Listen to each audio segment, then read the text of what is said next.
En abril de 2014, las cifras de corrupción hablan de más de 500 personas imputadas, más de 1.700 causas abiertas y un coste anual de más de 40.000 millones de euros anuales.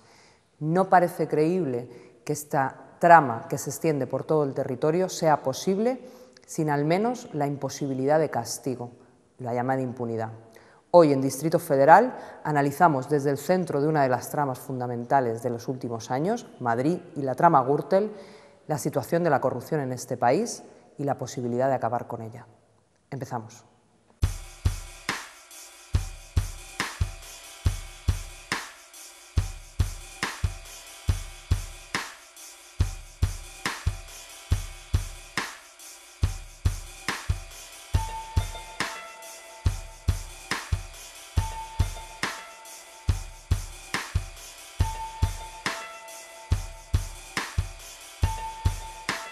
Con el escándalo de las tarjetas Black, la sociedad se vio obligada a quitarle el polvo a esa España de la inmoralidad. Una España con modelos corruptos desde su origen y con la política en un segundo plano por detrás de la compra de voluntades entre amigos y poderosos. Es lo mismo que ocurrió desde que Esperanza Aguirre llegó al poder de la Comunidad de Madrid. Ya Rafael Simancas, líder del Partido Socialista madrileño en las elecciones de mayo del 2003, anunció como una de sus principales medidas que revisaría los negocios de Blesa y de Caja Madrid. Como consecuencia, se gestó el Tamayazo. El 10 de junio de ese año, sus compañeros de partido, Eduardo Tamayo y María Teresa Sáez, decidieron ausentarse de la Asamblea de Madrid para impedir que Simancas tomara el control. Lo hacía pidiendo permiso por razones que aún no se han esclarecido de forma oficial.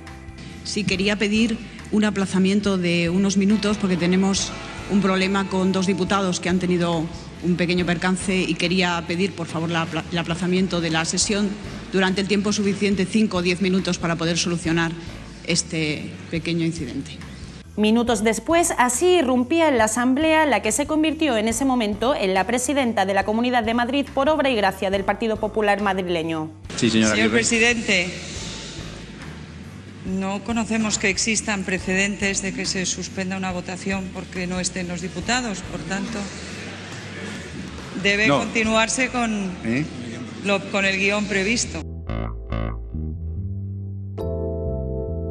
Simancas entonces optó por sacar al PSOE de la Comisión Ejecutiva de Caja Madrid. No quería saber nada de ella, mientras que Ricardo Romero de Tejada, secretario general del PP en Madrid y al que se señalaba como artífice del Tamayazo, ocupara un puesto. Es evidente que unos pagaron y otros cobraron. ¿Y por qué señalaba Simancas a Romero de Tejada como artífice? Lo que pasó aquel 10 de junio, 11 años después, sigue sin aclararse, pero podemos atrevernos a atar hilos sueltos. Tamayo y Sáez se refugiaron en la habitación de un hotel alquilada por el constructor Francisco Bravo, sobrino de Francisco Vázquez, ambos afiliados al Partido Popular. El mismo día, Francisco Bravo se había reunido con Ricardo Romero de Tejada en Génova. Las conexiones continúan. Los periódicos titulaban que el diputado traidor hizo varias llamadas al empresario inmobiliario Francisco Bravo en momentos clave del proceso electoral. Según la cadena SER, Julio Ariza, exdiputado del PP en el Parlamento catalán y actual presidente del Grupo Intereconomía, encargó a su escolta que trasladase y protegiese a los dos tránsfugas una vez evidenciada la traición. Seguimos hilando. La comisión de investigación que se creó para esclarecer el Tamayazo dejó claro que no se había cometido pucherazo alguno, pero ¿quién la dirigía? Francisco Granados, el que fuera número 2 de Esperanza Aguirre y en prisión desde el mes de octubre por su implicación en la Operación Púnica. No puedo ni quiero eludir la responsabilidad que me corresponde en los nombramientos del señor Granados para cargos de alta responsabilidad en el partido y en el gobierno de la Comunidad de Madrid. Es verdad que hace ya más de 3 años que perdí la confianza en él, pero en ningún momento tuve la menor sospecha de que estuviera utilizando sus cargos para el enriquecimiento personal. ¿Y qué ganaba Tamayo con todo esto? A lo que Granados respondía: a mí este señor viene a verme hace 3 años y me dice: usted, yo tengo un problema, yo me he visto absolutamente perjudicado por todo lo que ha pasado desde el punto de vista profesional y personal y todo esto, y a mí el Partido Popular me tiene que compensar por todos esos perjuicios que yo he tenido, porque yo en aquellos tiempos pues tuve conversaciones de todo tipo, me dijeron que me compensarían en algún momento y tal. A mí no me dice quién. Yo digo, mira, querido Eduardo, le había visto una vez en mi vida, yo le comentaré esto a la presidenta, pero yo ni estaba ni se me esperaba cuando supuestamente tú decides tomar esta decisión. Yo lo hablé con Esperanza, eso está publicado, y Esperanza me dijo que no debíamos nada al señor Tamayo y que en consecuencia que no había nada que darle ni nada por lo que compensarle, y así fue. En la actualidad, Tamayo es directivo de una constructora en Venezuela y en Guinea Ecuatorial, y Sáez, por su lado, trabaja como administrativa en un hospital de Madrid.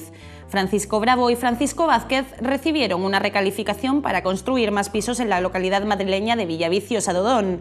Ricardo Romero de Tejada consiguió un puesto en el Consejo de Caja Madrid, que tuvo 9 años, y ahora también está inmerso en el caso de las tarjetas Black de Caja Madrid, con 200.000 euros a sus espaldas. Lo decíamos al comenzar el telediario, Hacienda va a investigar a los 86 consejeros de Caja Madrid y Bankia por el uso de tarjetas opacas para gastos indebidos. El pasado 1 de octubre, la Fiscalía Anticorrupción pedía al juez de la Audiencia Nacional, Fernando Andreu, que investigara a 86 consejeros y directivos de Caja Madrid por apropiación indebida, al conocerse que cargaron durante años gastos por el valor de más de 15 millones de euros con tarjetas fantasma que no declaraban impuestos. Entre las cabezas políticas caídas, la del director general de Economía de la Comunidad de Madrid, Pablo Abejas. Van a ver los escenarios de la macrooperación contra la corrupción que ha efectuado hoy la Fiscalía. Han sido 259 registros, principalmente en Madrid, Murcia, León y Valencia. La Comunidad de Madrid está siendo el núcleo de esas investigaciones. Los ayuntamientos de Valdemoro, Parla, Collado Villalba, Móstoles, Torrejón de Velasco, Casarrubuelos y Serranillos del Valle han centrado hoy la actuación de la Guardia Civil. Entre los 51 detenidos hay empresarios de 4 comunidades. Los más destacados los van a ver Francisco Granados y el actual presidente de la Diputación de León, el que sustituyó hace 5 meses a Isabel Carrasco, que fue asesinada a tiros. Pero además hay 6 alcaldes, 4 del Partido Popular, 1 del PSOE y otro de un partido independiente. Días después se destapa el último caso de corrupción de estos meses, con la detención del ex número 2 de Esperanza Aguirre en el gobierno de la Comunidad de Madrid, y que nos lleva al principio de esta historia, Francisco Granados. Fue detenido junto a otras 50 personas, entre las que se encuentran los alcaldes de Valdemoro, José Carlos Boza, del Partido Popular, y el de Parla, del PSOE. En total, la trama habría adjudicado contrataciones por valor de 250 millones de euros en varias comunidades autónomas.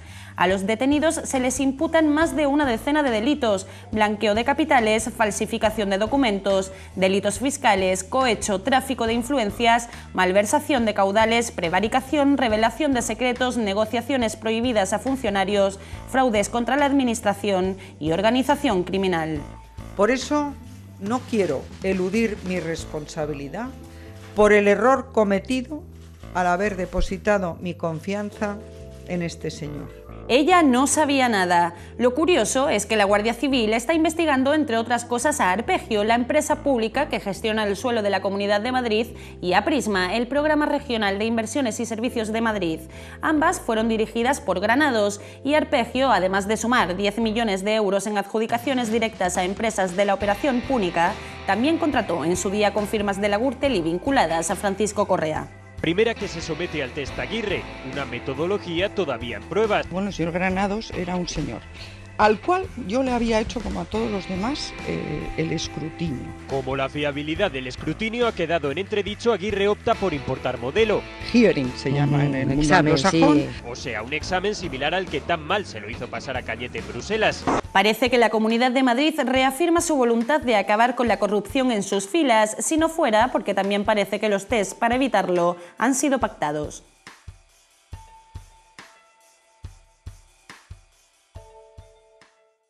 Bueno, hemos visto en el report todo el correlato de la corrupción y ahora en la mesa vamos a analizar en profundidad si esto es una cuestión de manzanas podridas o hay una estructura y un fondo más allá de eso. Paco, tú que has hecho profundos estudios sobre el tema.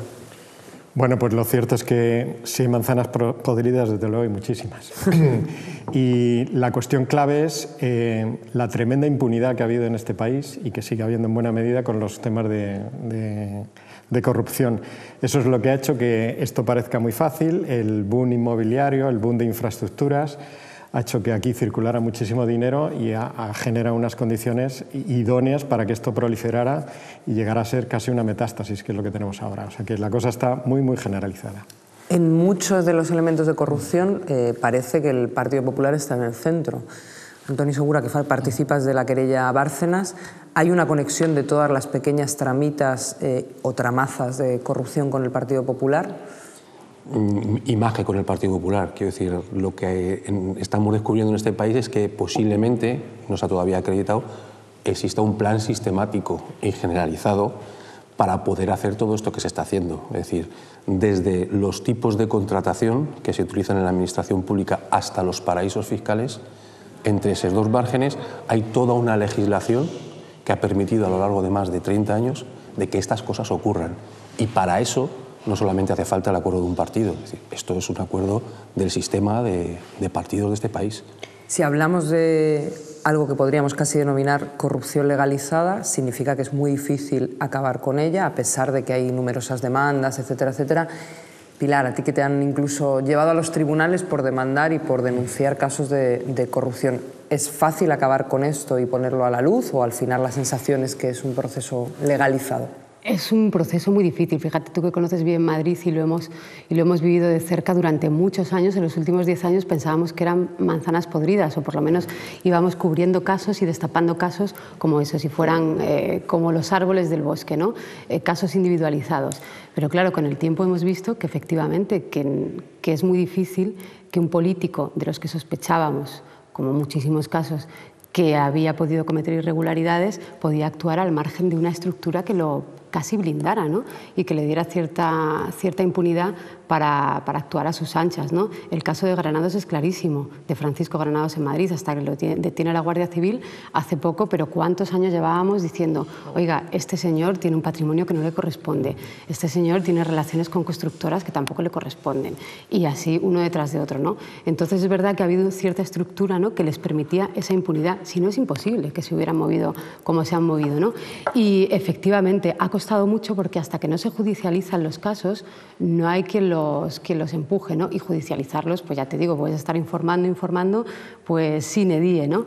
Y una vez que se judicializan, encima puede pasar lo que tú dices, que no se llega al fondo del asunto, ¿no? ¿Cuántos casos se quedan en posible fraude fiscal cuando lo que está pidiendo la ciudadanía es querer saber, oiga, sí, usted tiene Granados, por seguir con el ejemplo, 1,5 millones de euros en Suiza, pero ¿de dónde viene ese dinero? Ya hablaremos del caso Pujol. Usted tiene estos millones en Suiza que va a regularizar ahora, pero ¿de dónde viene ese dinero, no? Y ese dinero viene efectivamente, o por lo menos habrá que investigarlo, de la administración pública y de la gestión de la administración pública. Y lo que tú dices, judicializarlos, es muy complicado. Una vez que se meten en proceso judicial, vosotros que estáis haciendo la investigación con el caso Bárcenas, ¿es posible, lo que dice Pilar, descubrir de dónde viene el dinero, cómo se estructura la trama, cómo lo tramitan, dónde va, qué cosas pagan, qué cosas reparten entre unos, o es una telaraña inabarcable? Es difícil porque el sistema ha diseñado los mecanismos para que eso no se dé. Es decir, para que en el caso de que pudiese llegar, la hipótesis de que pudiésemos llegar a estas situaciones, llevarlas a un tribunal, cuando llegas al tribunal sea difícil de demostrar. ¿Por qué? Por ejemplo, porque el Código Penal no regula todos los delitos que se pueden cometer como corrupción. Es decir, el cohecho está regulado, pero por ejemplo la financiación ilegal de partidos políticos no es un delito en nuestro Código Penal.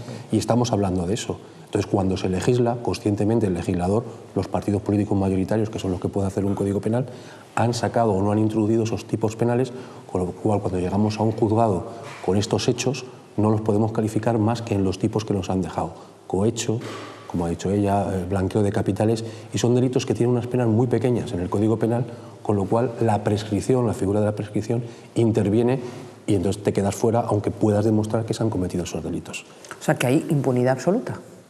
Pues eso parece, y desde luego hay una gran dificultad para que cosas que son muy obvias llevarlas a la práctica. Como comentaba ahora Antonio, En el caso Bárcenas, por ejemplo, que los papeles de Bárcenas lo que recogen es la financiación presuntamente ilegal del Partido Popular entre 1990 y 2009. Bueno, pues desde que se puso en la querella, ahí se acabó la prescripción, pero todo lo que había ocurrido antes del 2003 ya ni siquiera se puede investigar, y nosotros tenemos los contratos, porque los hemos visto, el mismo día que se adjudicaba una gran obra, por ejemplo, una de las radiales de Madrid, que luego han sido una auténtica ruina, que también tendremos que rescatar, el mismo día que se adjudicaba había un pago del constructor o de la UTE que se había llevado a esos contratos, había un pago al Partido Popular, ¿no? Y eso ha prescrito y no lo puedes demostrar. Pero es que además, aunque aportes esa documentación, te dicen, bueno, puede ser casualidad, no hay un vínculo directo. Es realmente difícil a veces demostrar que esos cohechos o esos pagos ilícitos, ¿no? Hablabas tú de Madrid y de esas radiales, ¿no? ¿Cuántas obras se han hecho en Madrid o cuánta inversión pública se ha hecho en Madrid, cuántas decisiones políticas se ha hecho en Madrid que no respondían al interés general, sino a estas tramas? Bueno, es que te pones a ver cifras y vamos, es abrumador. O sea, te das cuenta que buena parte de los recortes que nos están metiendo han ido hacia obras que maldita la falta que hacían. Por ejemplo, por dar algún dato, el aeropuerto de Barajas, la T4, la ampliación, se presupuestó en 1.700 millones de euros y ha costado 6.400 millones de euros. ¿Alguien está procesado por eso? ¿Alguien da cuenta de por qué se ha multiplicado por 4 el precio de una obra que era claramente innecesaria? Pues con eso ocurre en la radiales, ocurre con el AVE, ocurre con un montón de cosas.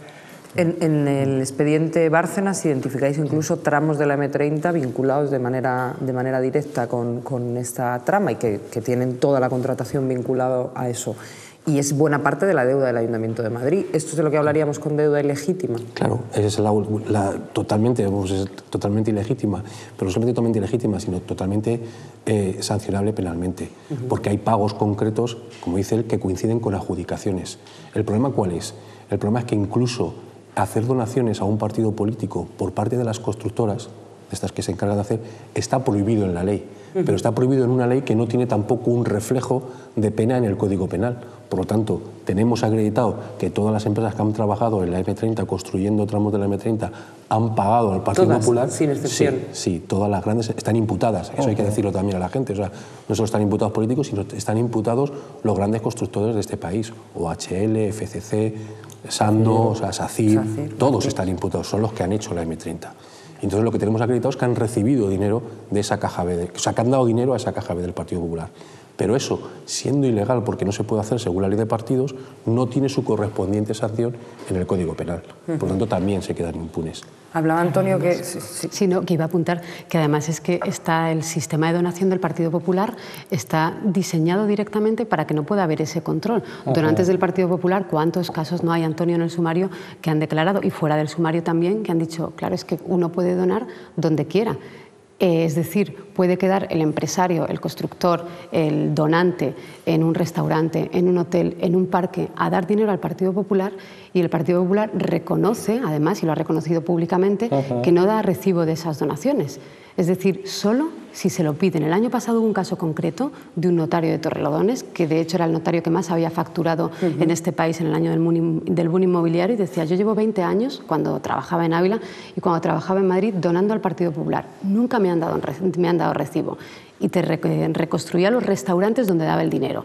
Claro, decías, bueno, igual es un notario, vete tú a saber, pongamos presuntamente lo que tú quieras. Pero le preguntabas al Partido Popular y decían, sí, es que es así, uno puede dar dinero, pero vamos, ¿cómo puedes legitimar que uno dé dinero en el parque? Es que no hay una ONG en este país que tenga un sistema de recepción de donaciones tan irregular, ¿no? O sea, usted tiene una cuenta donde tiene que meter el dinero y tiene que haber un recibo. Y el Partido Popular reconocía que solo si se lo piden, da recibo. Me faltaba más, ¿no? No solo es que falten los recibos, sino que faltan los discos duros de los ordenadores donde se podían registrar esas cosas. Han desaparecido los registros de entrada a la sede de Génova del Partido Popular, han desaparecido las agendas de las secretarias y además ha desaparecido su memoria también de los tesoreros. O sea que es que... Pero es más, quien tenía que haber controlado eso, que era el Tribunal de Cuentas, quien estaba en el Tribunal de Cuentas entre el 2007 y el 2011, era un militante del Partido Popular que había estado en la Comisión de Infraestructuras los años anteriores a estar haciendo este tipo de negocio. Es decir, se puso a controlar al gallinero a la zorra, ¿no? Y eso ha pasado. El Tribunal de Cuentas no ha investigado nada de esto. Hoy nos hemos enterado que está investigando lo que ha pasado en el 2012. Pero además, para evitar que esto se pudiese investigar, también se pusieron de acuerdo en un momento determinado, y digo de acuerdo porque no solamente fue el Partido Popular, sino también el Partido Socialista, en que la Fiscalía Anticorrupción, que era una fiscalía que investigaba esto, no la que hay ahora, que se llama igual, pero no es lo mismo, porque no es independiente, depende del fiscal general del Estado que elige el gobierno, la Fiscalía era independiente, la quitaron su independencia para que no pudiese investigar estos hechos. Es decir, no solamente has diseñado cómo poder meter mano en los presupuestos públicos para darle las obras, adjudicárselas a tus amigos, sino que además has puesto los mecanismos para que no se pueda investigar lo que tú mismo has estado haciendo. O sea, el sistema es perfecto. Por tanto, ¿hemos legalizado la corrupción? ¿Estamos hablando de eso? Es que suena muy o sea, al que nos escuche le puede sonar muy grave decir eso. Claro. Y cuando decías, hay impunidad total, también puede sonar muy grave. Pero oiga, es que los españoles no son más corruptos por naturaleza que los franceses o que los alemanes o que cualquier otro país. Esto es una cosa que se sostiene en muchos casos. Es que si tenemos es una cosa de la sociedad, ¿no? Que la gente es corrupta por definición. Claro, si tenemos tantísimos casos de corrupción y tan graves y que afectan a la financiación de todos los grandes partidos de este país, desde Convergencia y Unión hasta el PSOE en su día, hasta el Partido Popular ahora, si tenemos todos estos grandes casos, es por algo. O sea, si tú coges y tiras de una cuerda y te caen 100 imputados, es porque el sistema permitía que no se hicieran las cosas bien. Claro.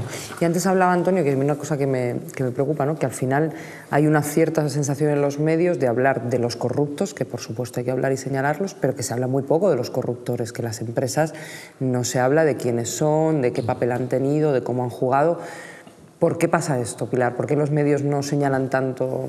Pues fíjate, es algo sobre lo que no he reflexionado demasiado, pero tienes toda la razón. Es decir, cuando ya se localiza al político corrupto y pierde la confianza del partido, ya se va por él, ¿no? Ya se le abandona desde el partido y perfecto. Pero hacia las grandes empresas no hay la vehemencia que hay con los partidos políticos, y las grandes empresas son en muchísimos casos las que, lo hemos visto con el caso de David Marjaliza, ahora mismo, que era un gran constructor que iba de comunidad autónoma en comunidad autónoma, presuntamente ofreciendo grandes contratos, pero claro, yo me llevo mi contrapartida, ¿no? según parece que pasa en la investigación. Y sobre estos grandes constructores, pues ya te digo, no hemos cargado demasiado. ¿Por qué? Porque son los que luego negocian otro tipo de cosas, porque controlan...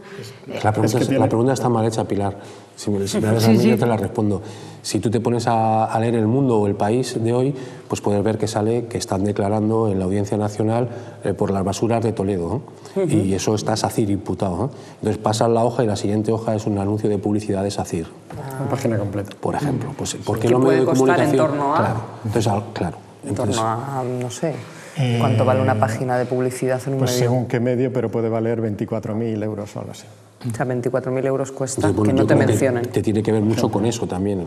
Y evidentemente también hay que decir que la justicia no trata de la misma manera a los empresarios que al político de turno concejal de un pueblo de Toledo. ¿Es esto razonable? O sea, ¿tú como abogado crees que debería tener la misma línea de tratamiento jurídico alguien que tiene la responsabilidad de velar por el dinero público y la capacidad, por tanto, de desviarlo o de gastarlo mal, que alguien que se beneficia de eso? ¿Deberían tener el mismo tratamiento o es más grave? De hecho, tienen el mismo tratamiento. En el Código Penal el cohecho es cohecho activo y cohecho pasivo. O sea, no hay corruptos y no hay un corruptor. Eso es evidente.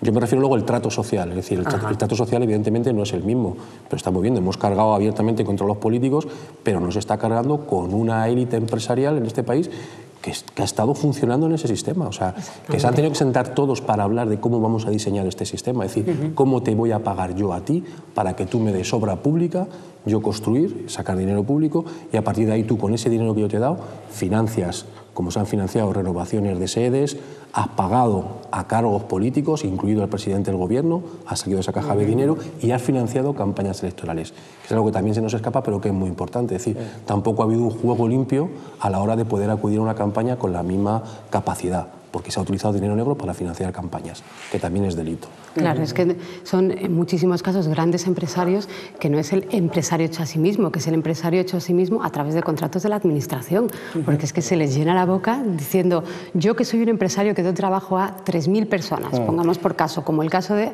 Arturo Fernández, por ejemplo, vicepresidente de la patronal de este país. Oiga, usted da trabajo a 3.000 personas a través de contratos con las altas instituciones del Estado. Díaz Ferrán, ¿no? Es que Díaz Ferrán, por ejemplo. Las grandes constructoras de este país, que son de las grandes del mundo, ACS es la segunda del mundo, nuestras 6 grandes constructoras están entre las 20 mayores del mundo. El 60% de su volumen de contrataciones con la administración, y todo está basado o en pelotazos urbanísticos mientras funciona la burbuja o en grandes obras de infraestructura de transporte normalmente, ¿no? Entonces, claro, mientras duraba este boom y parecía que había dinero para todo, la tolerancia era bestial.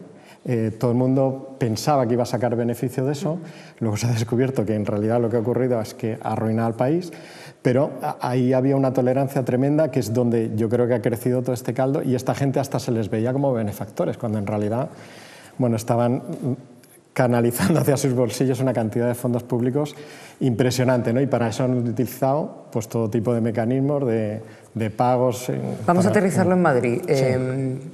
Empieza con el tamallazo, que es el elemento más escandaloso. El tamallazo se da como se da porque además hay una pelea en Caja Madrid. Caja Madrid explica todo el proceso de financiarización de la especulación urbanística. Hay un miedo real de que el momento de máxima burbuja inmobiliaria lo gestione la izquierda. Ignacio González, Francisco Granados, Canal de Isabel II, el intento de hacer presidente a Ignacio González, ahora lo vemos vinculado a Granados con las cuentas en Suiza. Hay una línea única, hay un plan, eso se va desarrollando según se va especulando sobre la marcha. Madrid es el centro de una trama que luego vas a Valencia, es común. Bueno, yo creo que ha sido generalizado y en cada territorio ha habido dinámicas muy parecidas a las que se han vivido en Madrid. Lo que pasa que la propia estructura del Estado, la estructura radial y muy focalizada a Madrid, ha hecho que aquí se cocieran buena parte de los grandes contratos y la propia sede de las propias empresas constructoras y de los grandes bancos y así. Pero la situación de Madrid yo entiendo que no es distinta a lo que ha ocurrido en otros lados y bueno, pues a poco que hurgas en Galicia, hurgas en Valencia, en cualquier lado, te afloran este tipo de dinámicas, ¿no? Las cajas de ahorros, Caja Castilla-La Mancha ha sido un auténtico desastre. Donde mires, es que los bancos de Valencia no hay una gran diferencia. Tienes razón en la dinámica, Antonio se acordará mejor, tienes razón en la dinámica de lo que ha ocurrido en Madrid a lo que ha ocurrido en otras comunidades. Pero esas elecciones son muy particulares en Madrid. Es decir, no en todas las comunidades autónomas, es decir, en ninguna ha habido un tamallazo como lo ha habido en Madrid. Sí. Y sabemos los que vivimos en Madrid que el tamallazo es un capítulo no cerrado en esta comunidad autónoma y que ha condicionado la política de los últimos, ¿de cuánto han pasado ya? 10 años, va a ser ahora, 11 años. Ha condicionado la política de los últimos 11 años y además son los mismos actores, como decía Tania, ¿no? Sí. Que es un capítulo no resuelto, efectivamente, pero ¿cuánto se ha escrito sobre el tamallazo? ¿Cuánto nos queda por saber de quiénes pagaron quiénes recibieron a cambio algo? O sea, yo creo que es un capítulo muy peculiar de la política madrileña y del que no nos podemos olvidar. Es que en la calle lo llamaban un golpe de Estado. Es que lo fue. Que suena muy fuerte, pero es que si lo reconstruimos pone la piel de gallina. Yo creo que el tamallazo fue un cambio de planes, pero el plan ya estaba diseñado. Quiero decir, lo que pasa es que efectivamente lo que surge en el tamallazo es quién se lo lleva, no es otra la cuestión, pero el plan ya estaba hecho. O sea, es decir, la situación o la filosofía, porque no solamente es obra pública, de privatización de los servicios públicos, para que a través de esa privatización mis amiguetes, y así es como lo entiende la gente, se lo van a llevar, eso ya estaba diseñado. El problema es que en Madrid estaba diseñado que se lo iba a llevar. No contaban con el voto. Y la situación electoral posiblemente lo hubiese cambiado. Y yo digo que no se lo hubiesen llevado otros, porque el mecanismo está dado para que también se lo pudiesen llevar. O sea, el diseño estaba hecho. Lo que pasa es que en el tamallazo a mí me llama la atención una cosa, yo creo que es Serrano quien lo publica en el libro, que tampoco profundiza del todo, pero que da algunas claves, ¿no? Que es, bueno, hay mucha gente que vincula, digamos, el momento en el que se activa el plan tamallazo una semana antes de elecciones, cuando Simancas dice que va a cambiar a Blesa del puesto. Cierto. Eso, claro, Cierto, dices, es verdad. bueno, por tanto, parece que todo empieza y acaba en Caja Madrid, todo empieza y por tanto todo empieza y acaba en un poder económico. Sí. Claro, es que Caja Madrid iba a ser la caja de financiación del plan del Partido Popular en Madrid. Iba a ser, y lo fue, y lo ha sido. Ha sido el saqueo, Claro. efectivamente. O sea, era el núcleo donde iba a salir todo el dinero para todos los contratos y de la manera en la que se daban y cómo se daban los créditos. El engranaje funcionaba con esa financiación que tenía que ir a cualquier tipo de proyecto, fuera razonable o no, desde el punto de vista económico, y por eso había que tener absolutamente controlados y callados a todos los consejeros a base de tarjetas, y el dinero tenía que ir fluyendo para dar contratos que no tenían ningún sentido económico, ¿no? O sea que esa era, esa era la dinámica. Había un tuit muy gracioso que decía: os estáis liando con las facturas de las tarjetas Black. Esas tarjetas lo que compraban eran políticos. Claro. Y es que, claro, había comprado el silencio durante muchos años de todos los consejeros. Es que los correos son espeluznantes, cómo operaban los representantes de comisiones obreras. Es verdad que lo duro está en un nivel, ¿no? Pero cómo operaban el resto y los silencios que ha habido y los pocos mecanismos que ha habido para, desde Izquierda Unida, decir, oiga, que este señor de aquí tiene mala pinta. Y no había mecanismos posibles para poder siquiera verbalizarlo. O sea, quienes hemos cubierto información en Madrid hemos visto cargos de Izquierda Unida que nos hemos reunido y estaban casi amenazados si decían algo públicamente. No podían ni siquiera cuestionar al vicepresidente de la Caja porque era representante de Izquierda Unida. O sea, que es que el sistema ha sido muy bestia. Bueno, en realidad ha habido su bronca en Izquierda Unida y ha habido durante muchos años gente denunciándolo. Y es verdad no ha sido fácil.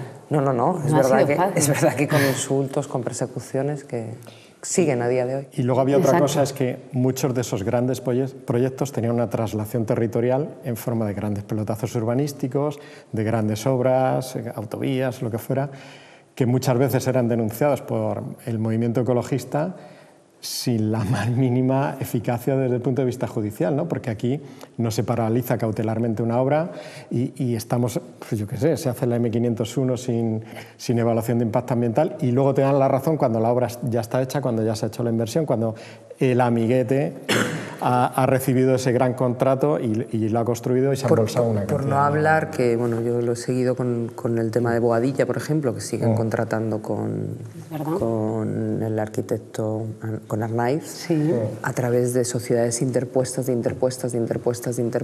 a pesar de que el Pleno dice nunca más contrataremos con este señor. Claro, contrasta la lentitud en el proceso de demostrar algo y de conseguir que se paralice y conseguir que se evite un mal gasto de dinero público con la rapidez con la que una empresa puede desmantelarse y reconstruirse con testaferros de por medio para seguir haciendo lo que estaba haciendo, ¿no? Esto no parece razonable. Y no solo eso, sino los equipos jurídicos que tiene una empresa constructora de esta envergadura, el equipo jurídico solo con la documentación que pueda mandar a un juzgado de instrucción de Majadahonda, que es un juzgado que está llevando desde los divorcios hasta el maltrato de violencia de género, hasta casa casi a la gente, esa envergadura de ese despacho anula totalmente cualquier posibilidad de hacer una instrucción, porque tú le llevas a una jueza o a un juez de un pueblo de estos 30.000 folios para pedir una medida cautelar y es que no puede leerse esos 30.000 folios. Claro. Entonces, bueno, eso te genera que colapsas desde los propios equipos jurídicos de las grandes constructoras cualquier tipo de juez de pueblo, que es donde se dan los casos. Contrasta además que encima, mientras está abierto el proceso, en el caso de Arnaiz, creo que lleva mínimo 3 años. Hay un caso abierto en el juzgado, no sé si es el 37 de Madrid, con un secreto de sumario férreo. Que está blindado ese secreto de sumario. Está imputado él y su exsocia y otra gente de sus empresas por blanqueo de capitales, que no es poco. Y desde que ese proceso está abierto, Arnaiz ha seguido haciendo negocios en Madrid y ha seguido operando. O sea, y ha seguido recibiendo contratos de la Administración. ¿Cómo se evita esto, no? Porque en principio lo razonable sería que cuando un empresario tiene un aspecto o una causa pendiente, que no pudiese seguir contratando con la Administración pública. No. Villar Mir, cuando vino a declarar a la Audiencia Nacional, porque Villar Mir ha declarado como imputado en la Audiencia Nacional los papeles de Barcelona, lo que dijo, aparte de que había pagado a todos los, que había pagado al PSOE, que había pagado al PP, que había pagado a comisiones obreras, aparte Pero ¿y de estas eso, cosas por qué no son, o sea, por qué no, digamos, sale un vídeo de decir este señor es un empresario? Porque esas donaciones son legales, en principio, legales hasta una determinada cantidad límite que ellos habían rebasado, dicho sea de paso. Pero bueno, lo que dijo, lo que más le preocupaba era que él en Brasil que en Brasil no se puede contratar, y él estaba haciendo muchos trabajos, OHL en Brasil, no pueden contratar con la administración si un miembro del Consejo de Administración está imputado en un procedimiento penal. Esta era su mayor preocupación. Sí. Claro, porque en Brasil sí, pero aquí no, claro, aquí vamos, si eres el mayor pirata, puedes ser presidente de gobierno quedando acreditado que ha recibido todos los meses unas cantidades, y eso está acreditado, y el presidente de gobierno sigue siendo presidente de gobierno. Esta deriva que sacas de cómo todas estas empresas, incluida la empresa pública Canal de Isabel II, llega un momento en el que saltan a hacer sus operaciones en el extranjero y ya sí que se hace inviable el seguimiento. Digamos que el desarrollo económico de estas empresas, de estos empresarios hechos a sí mismos, sin ayuda de nadie, ni de ningún dinero de todos, ni nada que se le parezca, gente venida de la clase obrera hasta el empresariado máximo, todo el salto y todo su posicionamiento en el IBEX 35 de la economía mundial lo han hecho a costa de la base que les hemos pagado entre todos, o lo podrían haber hecho. Hombre, y, claro. están expandiendo este modelo, porque yo voy a Colombia y veo a CS desarrollando todas las carreteras allí. Sí. SACIR está ampliando el canal de Panamá con un presupuesto menor que lo que costó hacer la M30 aquí. Ampliarla. Sí, es efectivamente, o sea, la gran ¿Cómo base... has dicho? Cuesta más la M30 que el canal de Panamá. La ampliación de la M30 que acometió Gallardón ha costado bastante más que ampliar el canal de Panamá. Así es como funcionamos. Y SACIR intentó allí... Eso te iba a decir, porque la oferta primera. Fue a la baja. Claro, la M30 primero se presupuestó en 1.800 millones de euros, nos acaba costando 7.000 y pico, que con los intereses ya veremos en lo que se queda, pero SACIR repitió ese mismo esquema allí, 3.000 y pico millones de euros consiguió la licitación, y luego intentó hacer una subida que allí no se la admitieron, ¿no?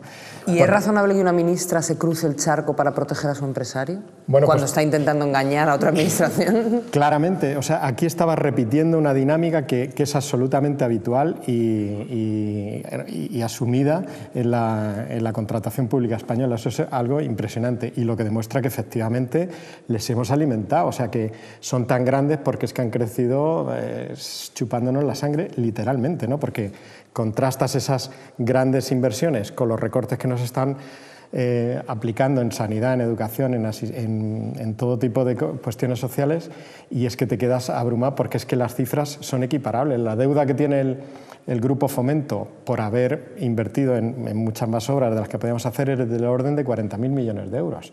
Y los recortes que nos han pegado, hay gente que los estima en 60.000, 70.000, o sea que estamos hablando de cifras que tiene una relación. Y la comparación es... La ministra seguramente cuando deje de ser ministra a lo mejor ocupa un cargo en SACIR, en el Consejo de Administración, que son las famosas puertas giratorias, que es lo que estamos viviendo. Es decir, todos estos ministros que apoyan estas cosas acaban en los consejos de administración.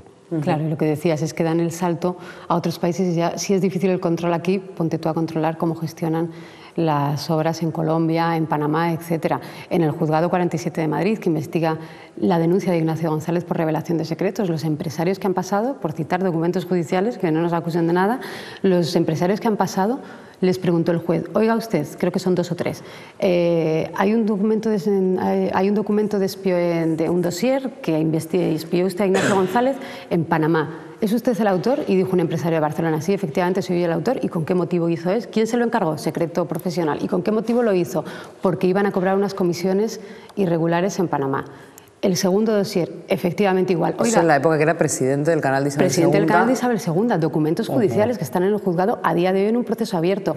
En Colombia exactamente igual. ¿Espió usted a Ignacio González? Sí, me dedico a eso. ¿Quién se lo encargó? Secreto profesional. ¿Por qué lo hizo? Porque había un pago de comisiones y querían saber quiénes se las pedían. Si es verdad o no, no lo sabemos porque no se ha investigado. Antes de cerrar, ¿por qué sale ahora todo?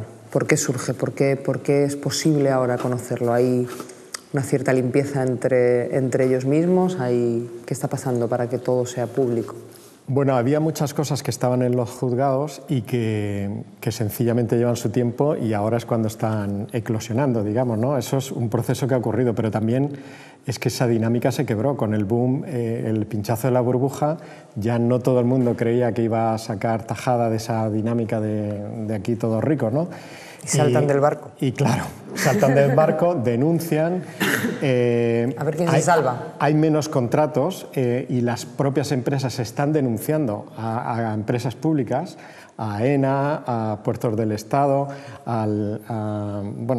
porque no les pagan lo que les deben. O sea, digamos que se ha quebrado esa dinámica de aquí esto es jauja y todo el mundo ganamos, entonces están aflorando muchísimas cosas, ¿no? Pero lo que es increíble es que se publiquen los papeles de Bárcenas en un periódico y al día siguiente no esté la Fiscalía denunciando, lo tengan que ser organizaciones como la nuestra. Es un dato importante y además tenemos que poner la alerta. O sea, hay una figura muy importante en nuestro ordenamiento que es la acusación popular. Es decir, la mayoría de estos procedimientos de corrupción salen porque hay una acusación popular, unos ciudadanos que lo denuncian.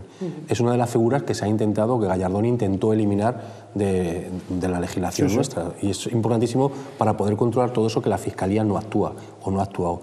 Y a mí una cosa que no me gustaría dejar de pasar es que hemos estado hablando continuamente del tema de constructoras, porque por ejemplo en el tema de los papeles de Bárcenas lo que aparece son una parte de los papeles, pero evidentemente ha tenido que haber también otra que no conocemos, que son las de las telecomunicaciones, por ejemplo, y algunas otras empresas de energéticas, por ejemplo, que tampoco ha salido, pero tiene que existir, porque han jugado al mismo juego de obtener adjudicación de obra pública a cambio de pagar. Ha salido esta porque es la que salió en los papeles, pero bueno, insisto, las acusaciones populares son las que han impulsado los procedimientos. Fiscalía, salvo en el tema Gürtel, que está jugando un papel bastante digno, las dos fiscales, yo creo a título particular, el resto, la Fiscalía está defendiendo, en el caso de Bárcenas, claramente al Partido Popular. O sea, y Antoni, también la presión social ha sido fundamental y el papel de periodistas y de medios de comunicación, porque en muchos casos se habrían quedado descafeinados en muchos casos. Fijaros lo que pasó con el caso Blesa, que la Fiscalía lo que hizo fue denunciar a los medios de comunicación que querían publicar los correos. Unos correos que gracias a su publicación se pudo saber que había consejeros que estaban utilizando las tarjetas Black. Ese por decir un caso. Claro. En los papeles de Bárcenas, igual, si no hay una presión social y mediática, no hubiera habido pieza separada, mediática, social y también de partidos políticos, bien.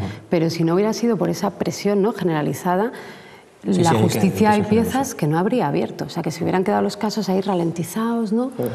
Y ya te digo, todo viene de atrás, pero lo que está pasando en los últimos 2 años es muy importante. Por cerrar, una pregunta que es lo que yo creo que se pregunta 2 preguntas. ¿Sabremos la verdad de todo alguna vez? ¿Y es posible acabar con este sistema tan bien engrasado? ¿O dónde está el eje en el que botón rojo y se desmonta? Bueno, yo creo que la verdad la sabremos a medias y solo en algunos casos. Pero desde luego hay que desmontarlo y hay que luchar por ello, hay que apostar por una mayor transparencia y control social. Yo creo que esa es la clave de que sepamos dónde van nuestros presupuestos públicos, ¿no? Esa es, yo creo que la receta que hay que aplicar. Desde los medios se puede impulsar más. Visión optimista y pesimista a la vez. Este verano me decía un guardia de los que investigaba el caso Púnica, sin comentarme el caso Púnica, me decía: hay un problema, es que este país todavía no ha aprendido el precio y el coste de la corrupción. Si entrara dinero otra vez en este país, yo como investigador no sé si esto se repetiría otra vez y seguiríamos pues en esta dinámica de contratos mordidas. Y la visión optimista, esto no aguanta más, o sea, este sistema no aguanta más en este país, ni siquiera integrados en Europa. O sea, hablan tanto de cuando se cuestiona, ¿no?, la integración de España en Europa, pero es que está cuestionada desde que mantenemos un sistema que permite casos de corrupción de este nivel, ¿no? Entonces yo la visión optimista es que de alguna manera tiene que corregirse ciertos mecanismos a la larga o a medio plazo. Yo creo que en el tema de la corrupción estamos como en el franquismo, verdad, justicia y reparación. La verdad la conocemos, o sea, lo que es evidente es que aquí se han llevado dinero de los ciudadanos para repartírselo entre los amigos, eso es así, y esa verdad la conocemos. Otra cosa es que vayamos a conseguir justicia. Y de luego lo que yo dudo que consigamos es reparación, porque el dinero ya no está aquí y se lo han llevado los paraísos fiscales. Entonces la única opción que hay, evidentemente, y eso sí, la ventaja que tenemos es que hemos aprendido cómo han robado. Entonces, si hemos aprendido cómo han robado y cuáles son los mecanismos, lo que tenemos que hacer es cambiar esos mecanismos. Y evidentemente eso se cambia con nuevas mayorías, o sea, con un nuevo sistema político en este país. Y claro que se puede arreglar. Pero insisto, el gran problema es que se lo han llevado y eso sí que va a ser difícil de recuperar. Bueno, os agradezco a los 3 el diálogo y el debate. Yo tengo la sensación de que queda muy evidenciado que no es una cuestión de manzanas podridas, que hay un sistema y que, desde luego, el objetivo del sistema es que el poder económico gobierne el poder político y no al revés, que es lo que debería ser en un sistema democrático. Así que, bueno, a seguir en tu caso publicando, en tu caso persiguiendo a los malos y en tu caso estudiándolo y denunciándolo con datos. Muchísimas gracias a los tres. Gracias. A ti.